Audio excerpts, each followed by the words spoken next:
This is Dan Schneider, and this is another Mitchell Hadley on American TV.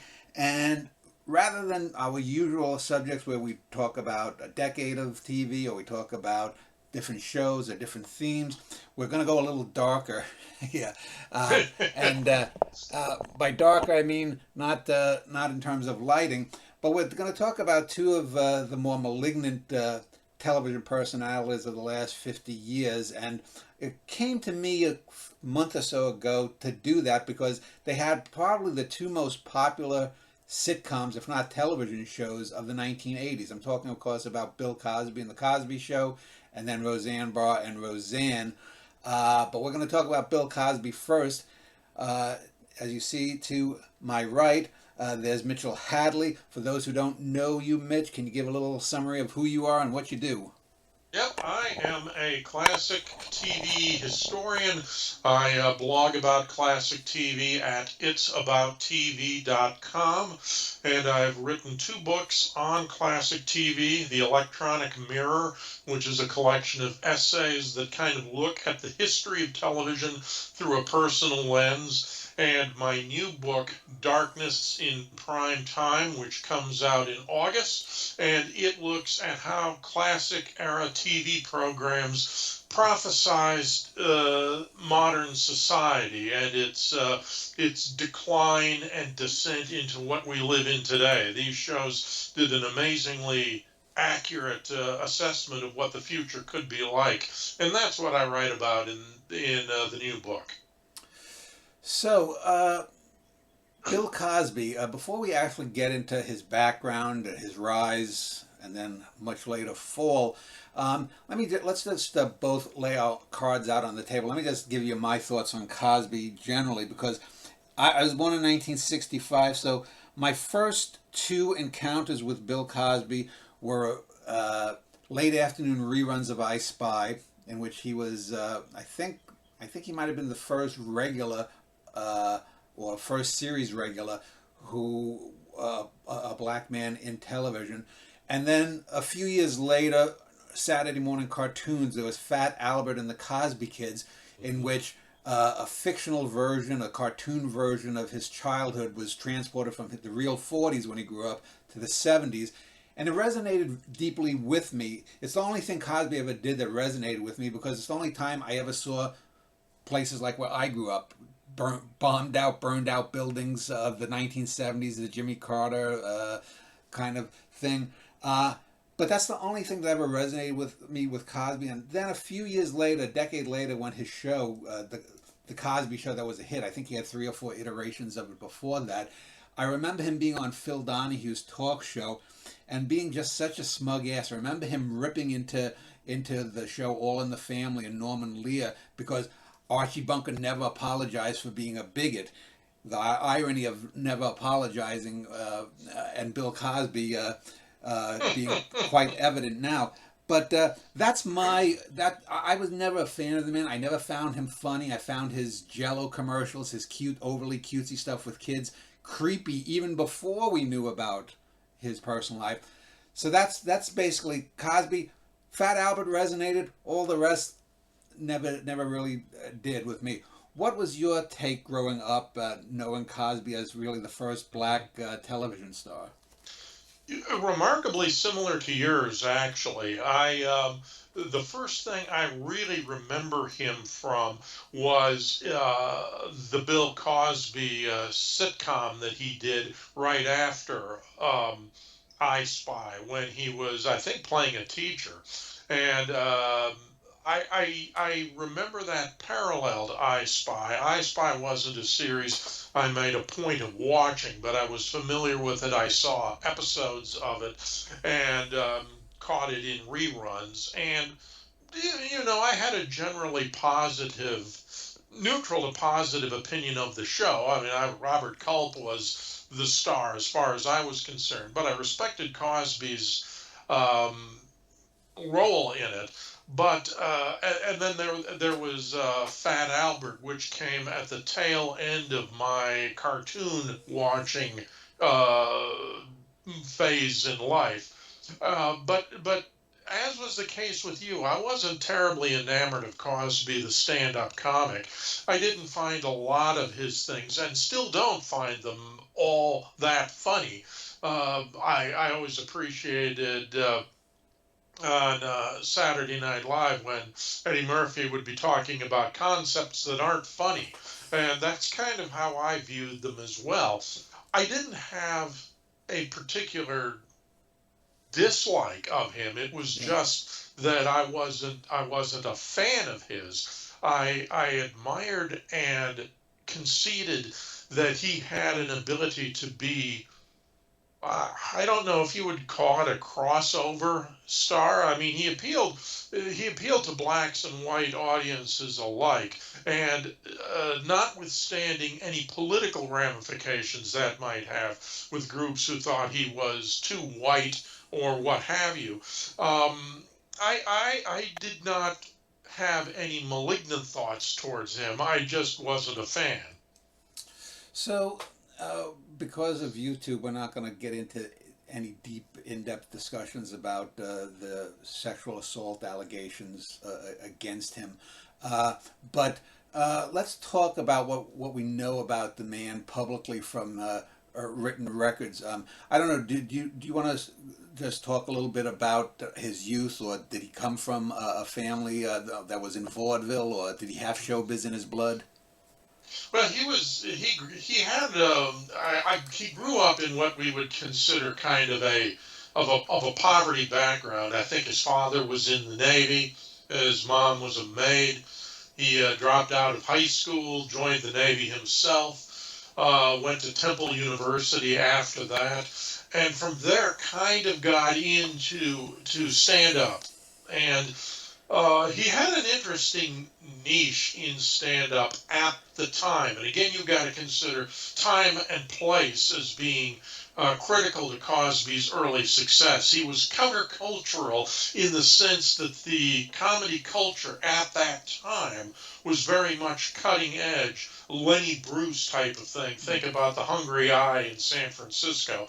And Cosby was not Lenny Bruce, the anti-Lenny Bruce in a sense. His comedy routines were generally family-oriented, autobiographical, warmly and gently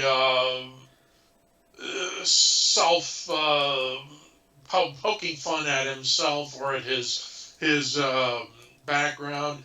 He was into comedy albums, did very well in those. Won, I think, 6 or 7 Grammys altogether for those albums. So he had the ability, and I think the key to his success when you look at him transitioning to his appearances on the Ed Sullivan Show, on the Tonight Show, in mainstream television, it was his ability to appeal to everyone. He was an everyman type of comedian. He talked about issues that almost everyone could identify with in one sense or another. No matter what your background was, no matter what your race was, you could find something in what Cosby was talking about where you'd nod and you'd agree and you'd see the same kind of funny viewpoint that he had toward it. Now, again, as I say, this you and I didn't particularly pick up on that as being terribly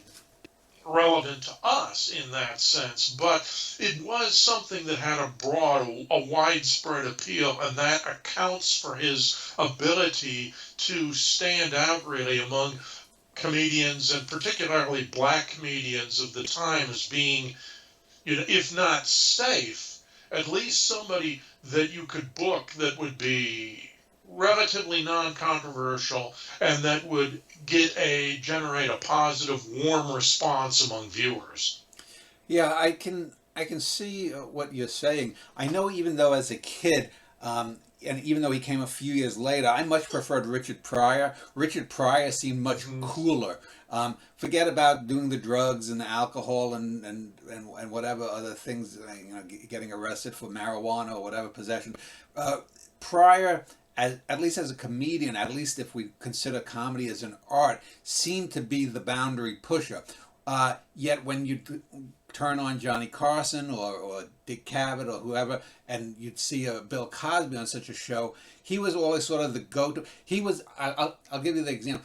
If Richard Pryor was Malcolm X, Bill Cosby was Martin Luther King. Yes. He wasn't even as edgy as someone like Godfrey Cambridge, who really became edgy as he went along. You're right. Cosby was always a safe choice, and there's a lot to be said for being safe, especially in a career context. If you're talking about building a career, and there's no question that Cosby was successful to a wild degree in that, safe paid off. It's really a matter of what you're looking for, and I think there are other socio-political aspects to it, as, for example, a lot of the criticism he would go on to receive from the black community about whether he had an obligation to speak out on various issues, to take a more, if not militant, at least outspoken attitude, to be more like Sidney Poitier, for example, or some of the other more activist black entertainers of the time. That never seemed to be Cosby's milieu, and I think you can look at that any way you want, but that wasn't Cosby. And since that's who we're focusing on at this point, I think that what Cosby was able to successfully do through his early comedy appearances and through his stand-up routines and his appearances on TV, he was able to parlay that into I Spy. And that really was a turning point for him, because it was a turning point for television in general. As you mentioned, he was a trailblazer in that he was I want to say he was the first black actor who got credit in the title. Rather than being a supporting player whose name might have appeared, say, in the credits that you would see after the episode began. His was right there as co-starring with Robert Culp, and in the opening title sequence. And so he was also not a sidekick, not a foil, anything like what you might have seen traditionally. He was as much of a star as Culp was, and played a vital role in Culp's success. Culp was, I still think, watching I Spy in the years to come, Culp was the star, but Cosby was essential to that, and theirs was a partnership.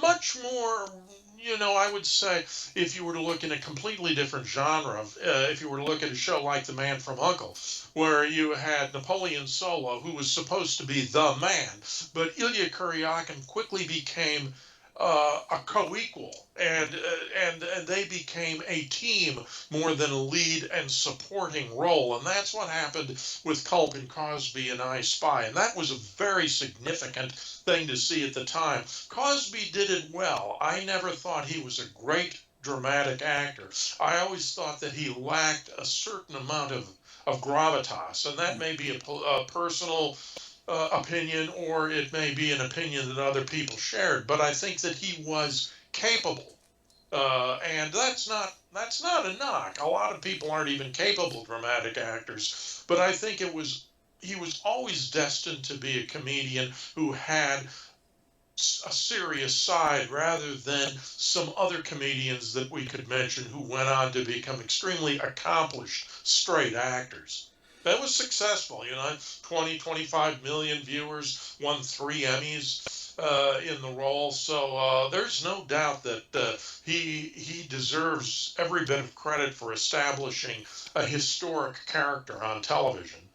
So the 1960s and in the 1970s, basically for me, as mentioned, Fat Albert and the Cosby Kid was really the only success that I think he had in that decade in terms of movies or television shows.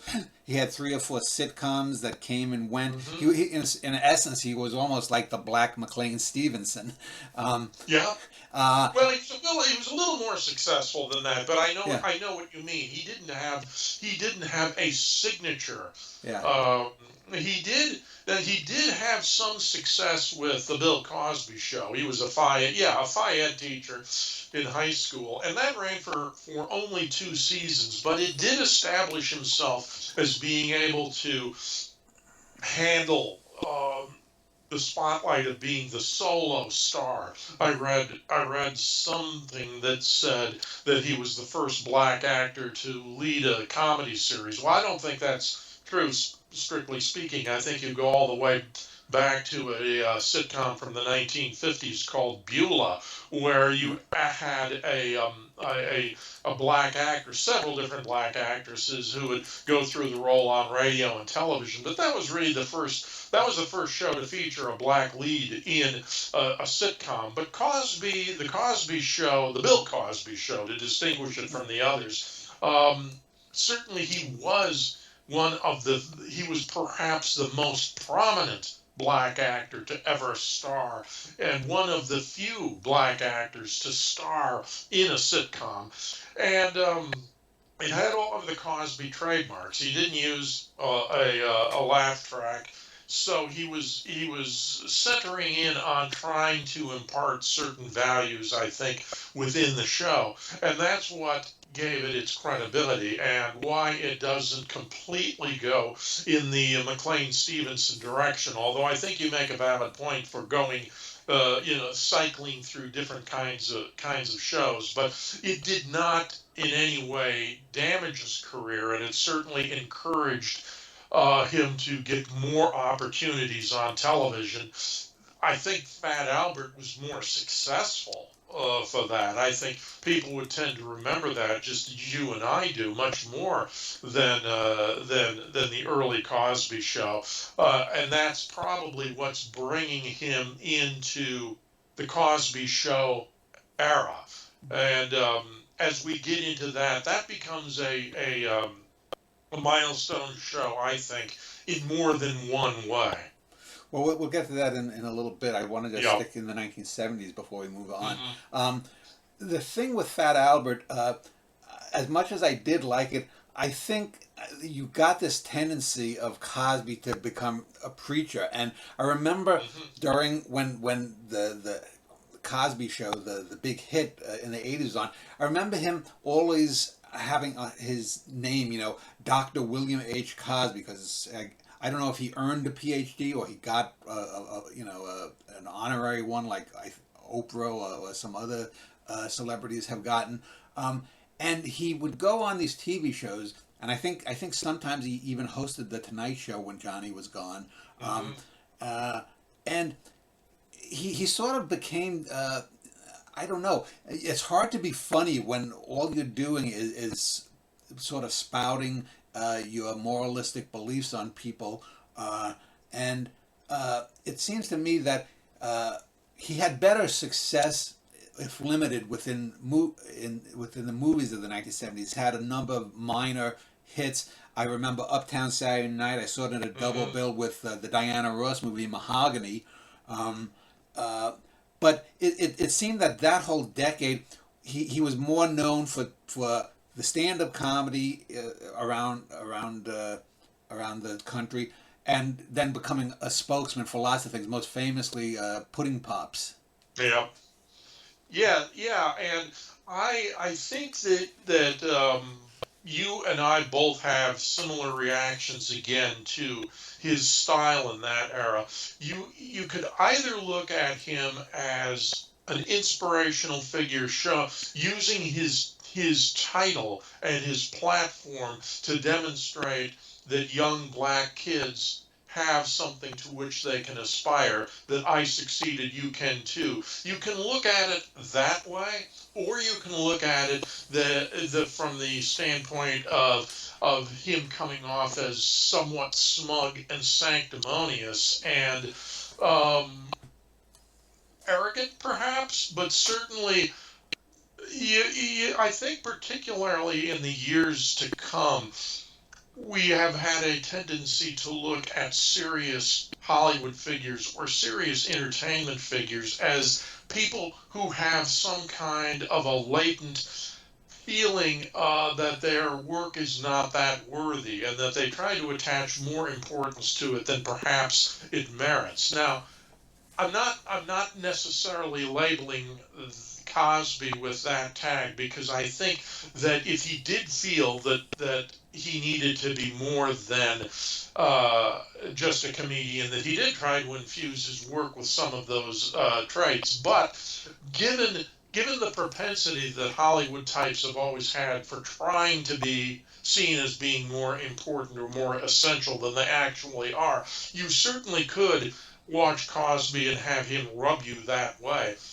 I think you're right that those Jello commercials, which never particularly appealed to me. I frankly, I always preferred Bugs Bunny and Alvin and the Chipmunks advertising Jello myself. But he did become a very well-known commercial spokesman, and again, I think it falls into that same spot that we've talked about, which is ultimately what makes this whole story so ironic and so tragic, which is that Cosby comes across as this family-friendly, trustworthy individual who is telling moms particularly that Jello is something that's good for them, good for their children. You can trust Jello. It's not junk food. It's not mindless sugar. It's something you can give and not feel guilty about. So it ties up in all of that we've seen with him to this point. It's a perfect fit. And I want to talk about one other thing before we move on to the 80s and his meteoric rise, re-rise. And that's his persona. Not only with the later revelations does it become bizarrely sexual, and you can read things into things he said, or jokes he told, or the way he acted. But I think there was also an element that he goes back to the sort of buffoonish black persona that people like a Richard Pryor and other comedians were working against. I can't do it. I don't have a Jim Carrey like face. But there were times with whether it's hawking pudding pops or on that, he'd go, and he'd make these weird faces, and sometimes he'd exaggerate the size of his lips with his facial contortions, and it was almost as if he was, to use an old term, being a pickaninny.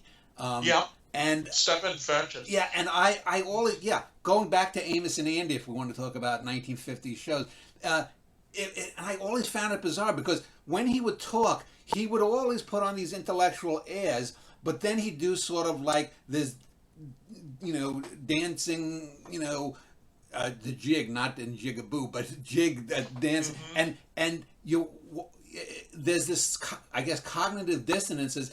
This guy is clearly intelligent and well spoken, but yet he's dancing around like it's 1870s Louisiana showboat.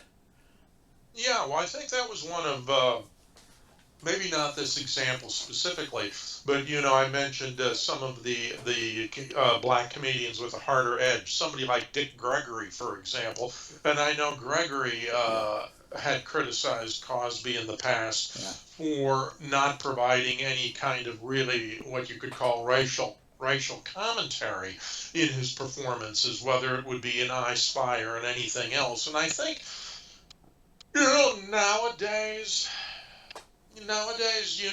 I could certainly see people talking about Cosby, and now we're talking about the 70s Cosby, not the today Cosby, but we're using today's lingo and today's perspective.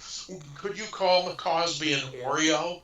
Yeah. black on the outside and white on the inside. I wouldn't be a bit surprised if there were people who called him that. And I think that the danger in this, and you picked up on it exactly, in that you're mentioning how he came across to you when when you have that kind of a persona, when you that stage presence, you run the risk of really coming across as someone who is you know, lowering yourself, if you will, to win the approval of the white mainstream audience, to be seen as non-threatening, for example. And when you brought up how he could speak intelligently, and he was clearly an intelligent man, and then he would do some of these goofy things on camera, it's almost as if he felt as he had to take the edge off of what he was talking about. That he, well, just like so many female actresses of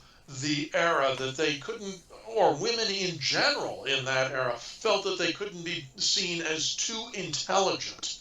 That was a drawback, not just in a career, but it was a drawback as far as meeting men, being married, having a family. There were certain things that you couldn't afford to do. You couldn't afford to come across as being too intelligent. You couldn't afford to be too aggressive, because it would be seen in a different way.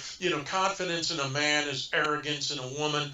Being outspoken in a man is good. In a woman, it's being a shrew. And I think that there are parallels to that in the racial experience. And so you could certainly look at Cosby and ask yourself if he's doing some of these things because he feels that he has to do them in order to maintain the appeal that he has with white audiences. Now, this is the same kind of a knock that you would see against O.J. Simpson later on in his career. I don't want to get off on a Simpson toot, but you'll remember when Simpson first got into trouble, the fact was that for almost his entire career, Simpson had been far more popular with white audiences, white fans, than he had with black. And you could make the same parallel with Cosby, that he feels there are certain things he has to do in order to be able to maintain that persona. I don't want to get too much into psychoanalysis, but it's there, and it's there because you pick up on it, and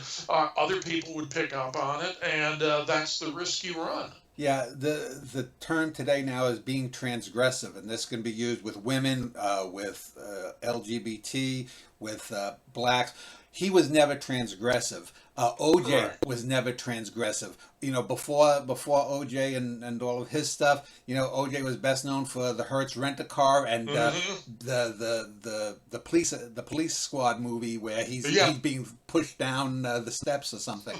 Norberg, Yeah, yes. Uh-huh. but so let's as we get into the mid '80s here, and we get to the show that became the supernova. I want to talk about two shows briefly that led into that show that had nothing to do with Cosby, but which I think Cosby picked up on and somehow took two shows that were not particularly popular and spun their formula into gold. The first one goes back a decade before, and we've mentioned this before, and I'm talking about the Brady Bunch. And I've always said the Brady Bunch is sort of like Aesop's fables. Every show had its little moral. But with the Brady Bunch, it wasn't so heavy-handed. I mean, you'd have the cute kids. Cindy or Bobby would say something. Greg would have a boner for some girl, but it was always in the best kind of thing. And the parents were squeaky clean, and you had Alice cleaning up after the dog and the kids. And even though, so I understand why that show, which in a certain sense is trite, that became a juggernaut after its initial run. And then the show to me that I've still never really gotten, that I think was a really, really bad show, the Brady Bunch, okay show, but this show I think was a terrible show, and that's Family Ties, which came on a year or two before Cosby. It was dying in the ratings. Cosby propped it up. It was, it was basically the opposite, supposed to be the opposite of All in the Family. The right-wing Reaganite kid, Michael J. Fox, the liberal parents, supposedly, but they never followed through on that in any depth the way that All in the Family did, and it was just sort of lingering there. I think that show, not the Cosby Show, which is often accused of it. I think it was Family Ties that devised the very special episode kind of thing that just killed the '80s. Um, so what is your take on both the Brady Bunch and Family Ties as sort of precursors to Cosby? And if you agree with that, how did Cosby turn these rather stale formulas into ratings gold? Well, I think that's an interesting viewpoint, and I think the Cosby Show is often credited for saving the sitcom format. And Yeah. yes, I mean, sitcoms were a dying species when the Cosby Show came along. Television was really being dominated by the hour-long drama, and The melodramas yeah, especially. yes, Dynasty, Dallas, Falcon yeah, Crest. the soap operas ruled, and I was going to say that it's a very different climate from the kind of things you see today, where they're all police procedurals or spin-offs of police procedurals. But you're right; they were. You had Falcon Crest, Knots Landing, Dynasty, Dallas. All of these, which you also had a vague sense were all incestuously connected somehow, even more than something like Knots Landing, which was a direct spin-off from Dallas. They all seem to come out of the same hopper, and so there wasn't much of a market for sitcoms. The prime time environment was 3 hours every night. There wasn't back in the 60s, in the golden era of this kind of programming. And I'm going off for just a second here, but back then, when the before the public access rule, where you had 3.5 hours of prime time, that was tailor made for at least one 30-minute show a night. And although some of those could be dramas, most of them were sitcoms. Well, now we flash forward to the Cosby era. The half-hour drama is completely gone. So if you're going to have a half an hour show at all, it's going to be a sitcom. But by definition, you have to have at least two of them in your schedule, because you got to fill up that other half hour. So if you can't find one successful sitcom, you're not going to find two. The benefits that the Brady Bunch had, I think, was that number one, there was always a sort of non-malignant sense that the show was kind of not I'm looking for the right word to this, kitschy. Yeah. It was a little kitschy, but not in a negative Yeah. way, in an affectionate way. And so when they presented the moral of the story, it didn't come across as preachy, and it didn't come across, at least to me, it didn't come across as either preachy or heavy-handed, because the show had already established a certain quality about itself. Family Ties, on the other hand, I agree with you. I was never a big fan of that, and I thought that what it was just another gimmick show, in a sense. The gimmick there being the conservative son and the liberal parents. They didn't. You're right that they didn't do much with it, and I think that what Cosby maybe wanted to do.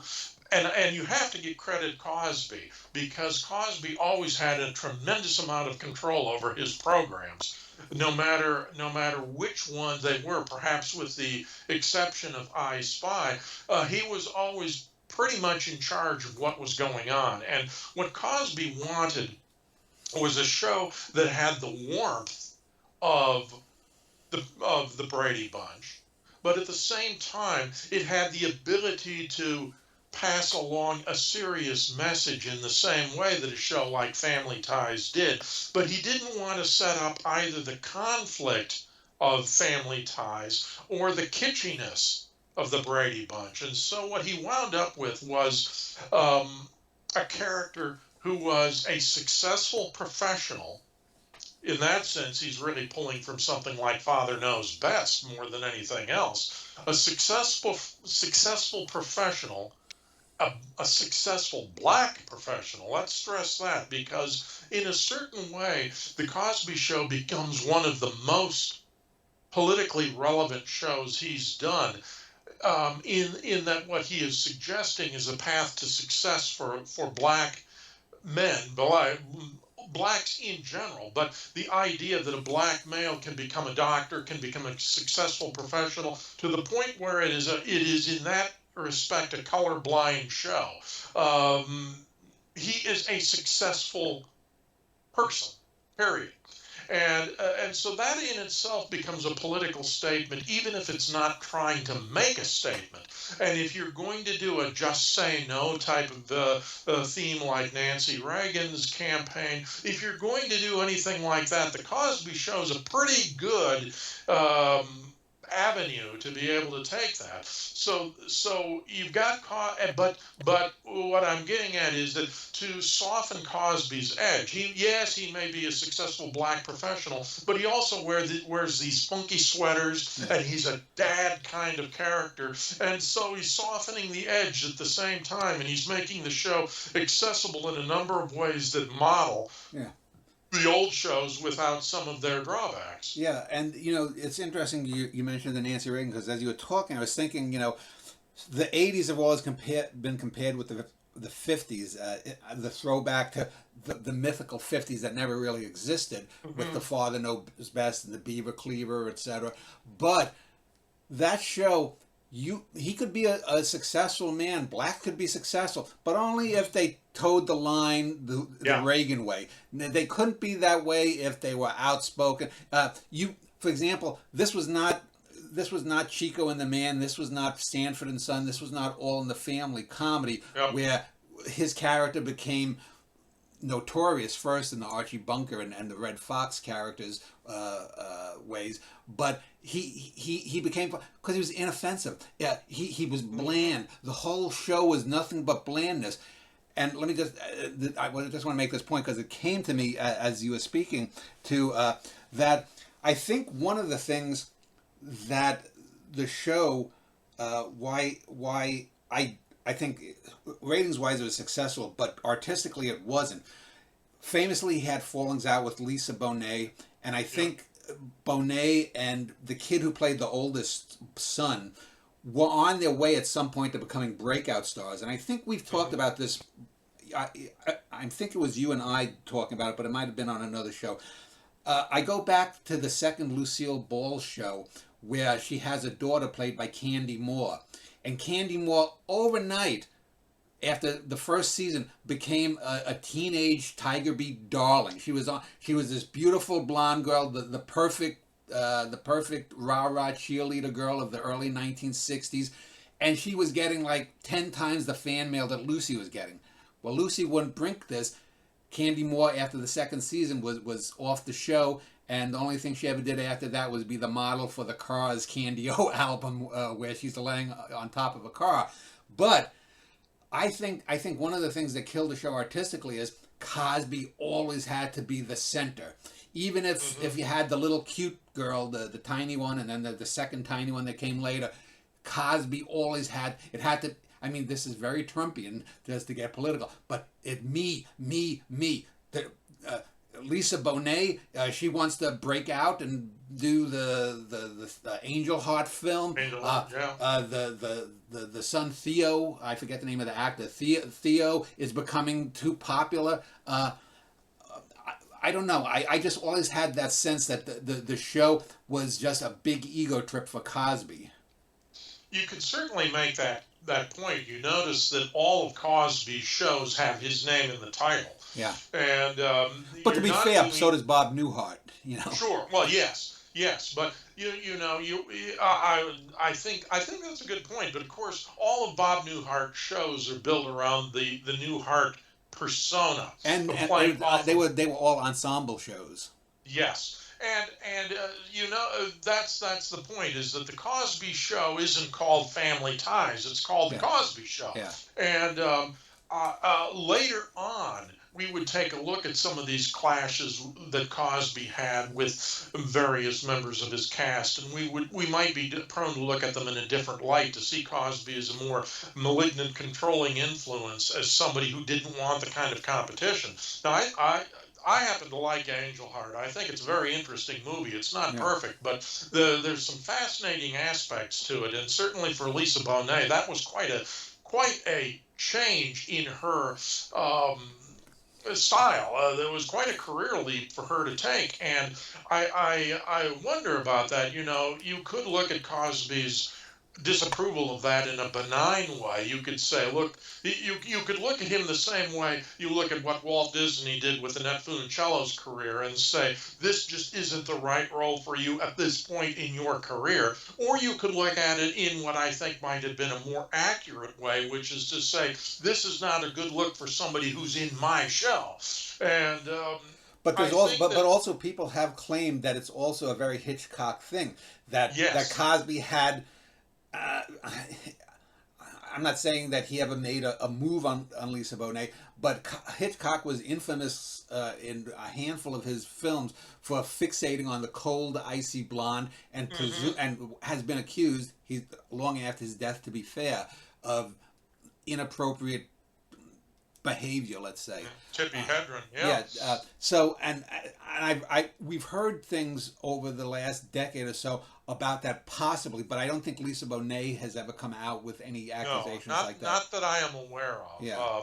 And in that way, you can look at it mostly as, if you if you want to say that it's only Cosby controlling the series and the way it reflects on him. That's probably the primary thing. But you know, of course, you had Felicia Rashad in there, and but you see, you do have an ensemble who kind of have success in it of varying degrees. But I think that you make a good point that it all comes back again to revolving around Cosby, and it's Cosby becomes America's favorite dad. Cosby becomes one of the most trustworthy men around. When you're looking to remake. Kids say the darndest things. The old Art Linkletter bit. Who do you get to do it? You get Cosby. That's you see Cosby as not only America's dad, but kind of, you know, somebody called him America's parent. Mm. And I don't know if that is just a unisexual way of looking at it, or if you're trying to create some greater idea of a Cosby philosophy toward parenting that goes above and beyond just being father knows best. But um, you know, I could never get into the Cosby shows myself, and they didn't have the kind of humor that particularly appealed to me. As we've said, Cosby wasn't the kind of comedian whose comedy particularly appealed to me. I was always happy to give him his due that he had created a very successful show that had gone on to become the #1 show in the country.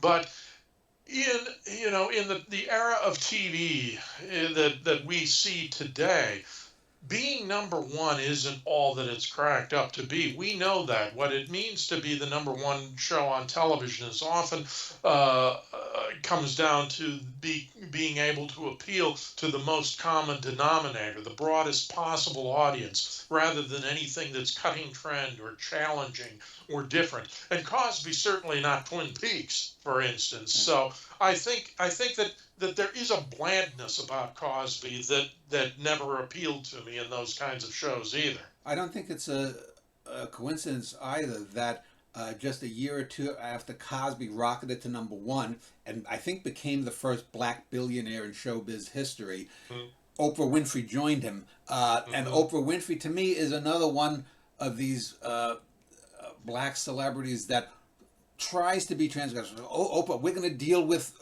you know, sexual abuse or rape or this or that. We're going to bring it and we're going to talk about it. But if you listen to the shows, it's nothing but a bunch of pale, pallid nostrums about this, that, or the other thing. There's nothing deep. It's always this sort of new age kind of stuff. And both of them, to me, there's no shock that in the middle of the 80s, you got probably two of the most inoffensive, you know, a guy who by that time had spent 25 or more years being Mr. Inoffensive Black Man. Yep. And then you have the inoffensive Oprah who's just gushing, and, you know, she is also overweight and America has, this bizarre Aunt Jemima fetish going back to the slave days with overweight black women, that they're safe, that they're not sexual or whatnot to a white man. Hmm. This all this kind of crap. But Well, something you said yeah, that when you were talking about Cosby a moment ago about the show made a point with me too that he was so totally of the system. And um, again, what's interesting about it is you're talking about him being countercultural only in the sense of returning to the status quo. When he was a stand-up comedian, he was the anti-Lenny Bruce, and so now in hosting the Cosby Show, he's what, the anti All in the Family, even yeah. the anti-MASH in a sense. If you want to take MASH as the ultimate in kind of message or serious comedy. That's not the Cosby Show. And so his counterculturalism is really a return to normalcy, to coin a phrase. And I think you're right. It's like you can't necessarily fight the man and be the man at the same time. Yeah. And whatever Cosby did and whatever barriers he broke, they were always broken within the context of playing within the system. I think that's it. He never went outside the system. He never shattered ceilings or broke through floors. He always did it by playing in the system, playing the game. So let's talk about the actual shows then. So the Cosby Show, I believe, I could be wrong. You might know better than I do. I believe it tied All in the Family for having 5 consecutive seasons at number one. Is that correct? I think so. Yeah, I'm not positive on the figures, but that sounds awfully correct to me. Yeah. So, and then it spun off a different world, which was supposed to be the Lisa Bonet vehicle. I think she lasted a Hmm. season there, and then irreconcilable differences, and Yeah, she walked off completely the show. different direction. Um, Yeah. and so I don't know really what happened the last 2 or 3 seasons. How did that show end? It only lasted, what, 7 or 8 seasons, if that? And what, 84 to 92, So 8 seasons? eight seasons. Yeah. Well, what's interesting is you're asking me how it ended. I don't remember. I don't remember. I don't remember if Cosby simply got tired of doing it, because certainly it would have still been successful. But this is an era before we have fetishized final episodes. It was coming, but it hadn't been established to the extent that it is now, where every long-running show gets to have a send-off. Sometimes you only need to make it through one season to get a final episode, and I don't recall that from Cosby. Maybe I'm completely wrong. Maybe I was so far out to lunch in what I was doing that none of it stuck with me. But the very fact, I think, that you can remember the final episode of MASH, you can remember the final episode of Seinfeld, of Friends, of all of these, of Saint Elsewhere, all of these shows, and yet when it comes to one of the most successful shows of the era, and you say, how did the Cosby Show end? I can't remember. So I think that may be a commentary alone, that it didn't really, as huge as it was, as successful as it was, as much as it made possible the rejuvenation of the sitcom format, I don't remember much about it. And the thing that strikes me too is, while it was emblematic of the 1980s, in any show that you're doing about 1980s culture, you're going to have the little thing with the Cosby Show being up there. But when I think back, I think the black shows that came immediately in the wake, which were not throwbacks to Sanford and Son or whatnot, but what was it? No, Route 227.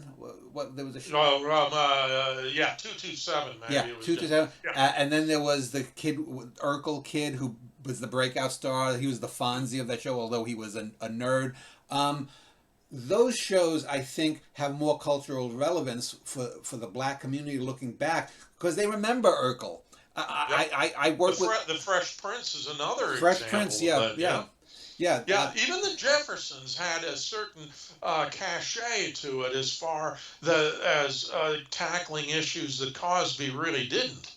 Yeah, but it's not just the tackling of the issues. I think Hmm. the Urkels, the Will Smith's Fresh Prince. Uh, Hmm.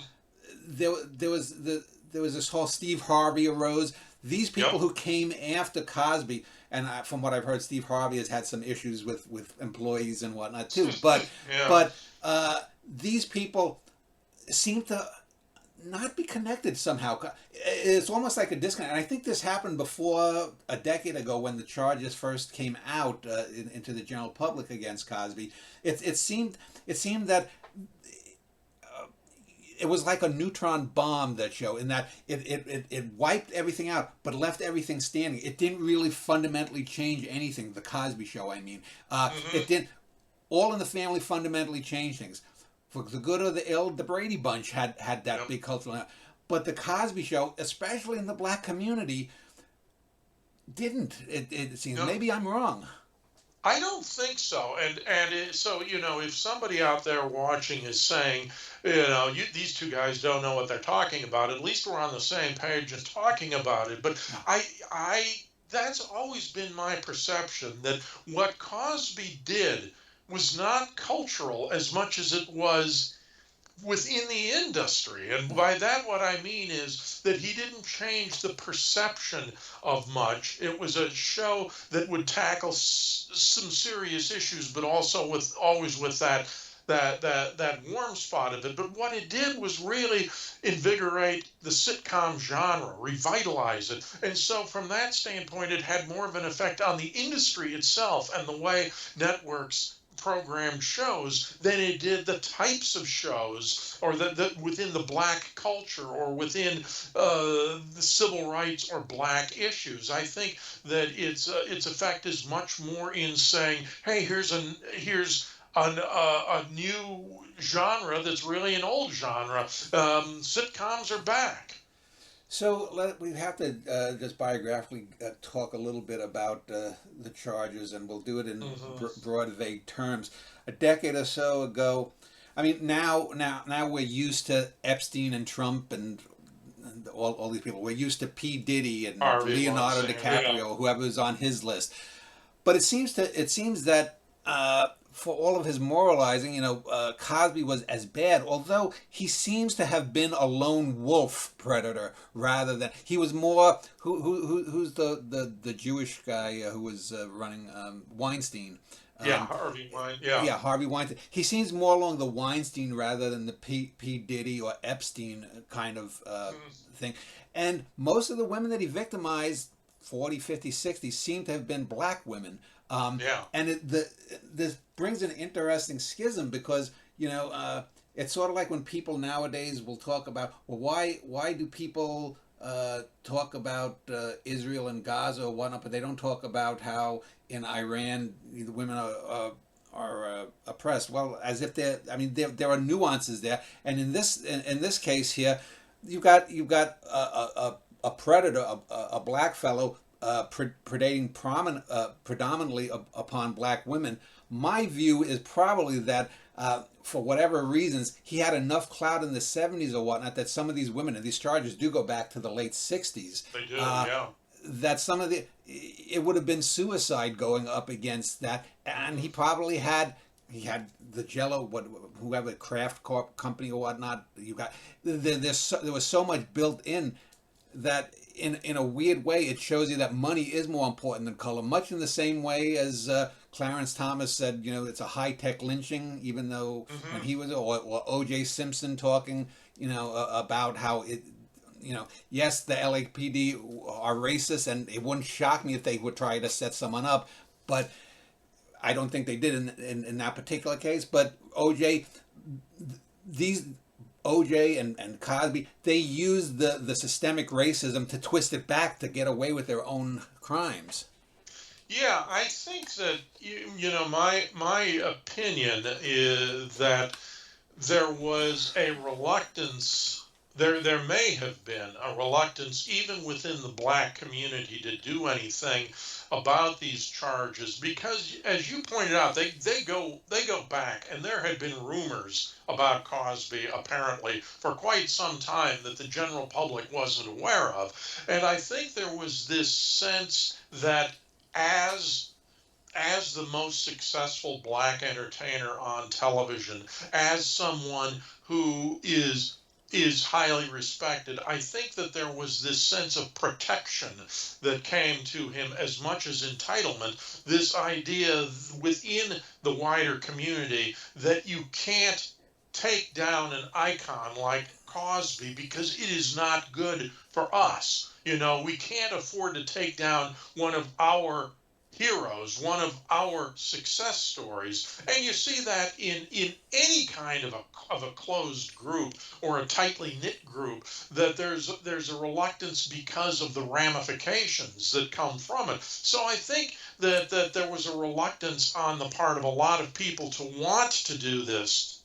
To bring the Cosby situation to light because of what it might do for their own movement. I think that there was also a commercial reluctance to do it. Cosby was good business. He was good for the network. He was good for his sponsors. You don't want to do anything to rock the boat there. And then, of course, just the idea of taking on somebody of the weight and the success of Cosby, that you know that it's going to be an uphill fight all the way to do it.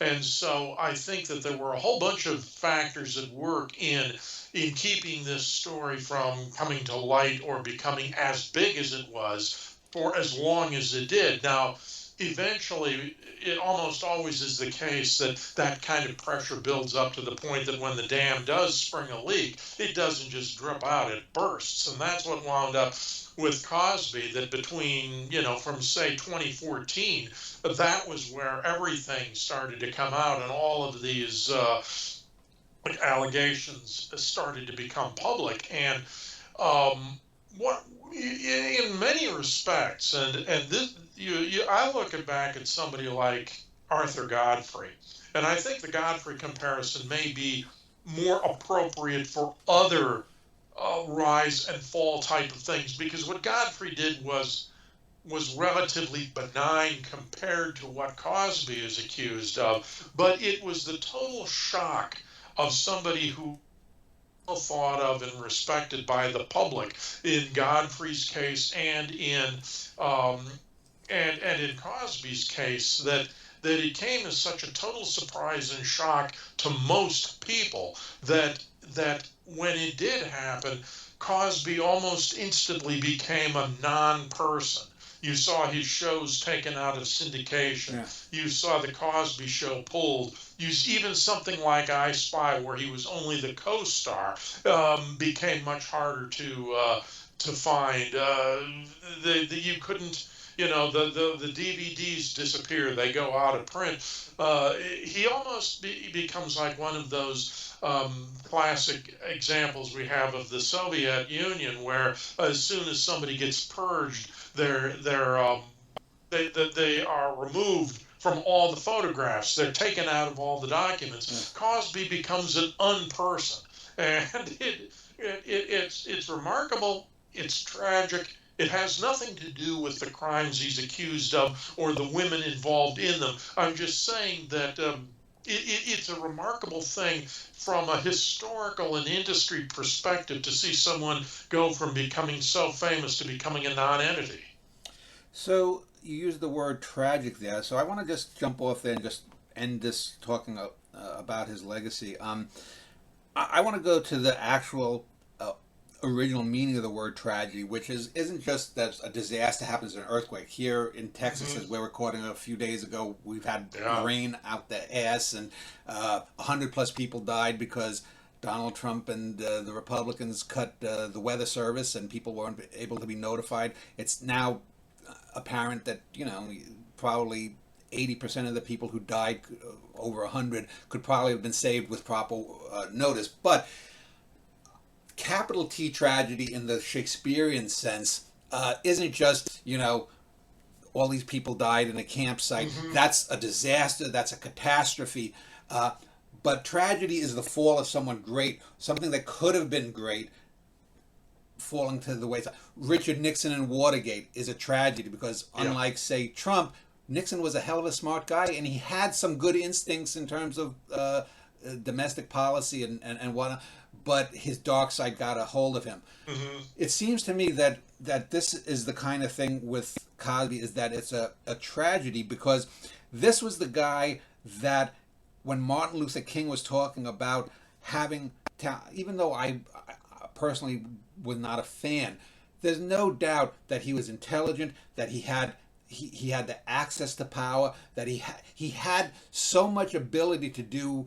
I mean, he might have been the first black man to really have the American capitalist system be able to open it if he had spoken out this way, if he had done this what, and then it all comes and it all falls apart because of his goddamn libido or his uncontrollable urges or whatever you want to call that. And to me, now he's going to be just a dark, twisted footnote in American television, or if not media history, and that to me is the real tragedy. Yes, I couldn't put it any better than that. That's exactly what I'm thinking. And I've ragged on him pretty well in my half of the conversation in here. And what I want to stress is that, like you, I recognize Cosby's role, his place in television and entertainment history. The fact that I am not a big fan of his kind of humor does not and should not negate that there were and are a lot of people who are big fans of him and who did find him funny and entertaining and inspirational. And you're right, he was a real example of a black American who made the system work for him in those senses. And so I think you're spot on in that definition of tragedy, that you could say Cosby could have done more, but if you leave that aside and just look at what he did do, what he did accomplish, what his role in history is, and we're apt to lose a lot of that because of what has happened to him. And it'll be difficult to take his work seriously, to take his accomplishments seriously. And in the best tradition of tragic heroes, tragic figures, he has mostly only himself to blame for all of this. But it is a very sad thing to see happen, whether he had it coming or not, whether he deserves it or not. No matter what kind of a guy he was, there's that role in history and in television history, both of those things, that now is always going to be much more difficult to assess because of what happened. Well, with that being stated, we'll be back in a moment to talk about another, shall we say, interesting American icon that has fallen. Yes.